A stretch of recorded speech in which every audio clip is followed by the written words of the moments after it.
So ఇప్పుడే మనం చూసుకున్నట్లయితే ఏదైతే తెలంగాణలో బారాస ఎమ్మెల్యేలు అందరూ కూడా చాలామంది కాంగ్రెస్లోకి అయితే వెళ్ళారు కదా, దీనికి సంబంధించి సుప్రీంకోర్టులో కీలక విచారణ అయితే జరిగిందనమాట.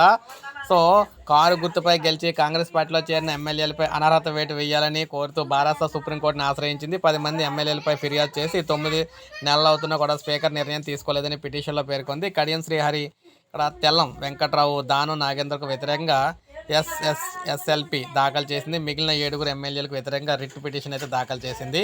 హైకోర్టు తీర్పిచ్చిన 6 నెలలైనా ఇప్పటికీ స్పీకర్ చర్యలు ఉపక్రమించలేదని, కనీసం నోటీస్ కూడా ఇవ్వలేదని న్యాయస్థానం దృష్టికి తెచ్చింది. గతంలో ఇక్కడ కేశం మేఘా చంద్ర కేసులో ఇచ్చిన తీర్పు అమలు చేయాలని బారాస కోరింది. పార్టీల ఫిర్యాదులపై స్పీకర్ 3 నెలల్లో నిర్ణయం తీసుకోవాలని కేశం మేఘా చంద్ర కేసులో ఇచ్చిన తీర్పును బారాస ప్రస్తావించింది. 4 వారాల్లో స్పీకర్ నిర్ణయం తీసుకునేలా ఆదేశం ఇవ్వాలని చెప్పి విజ్ఞప్తి చేసిందనమాట. అయితే సుప్రీంకోర్టు ఇంకా దీనికి సంబంధించి ప్రకటన అయితే చేయలేదు.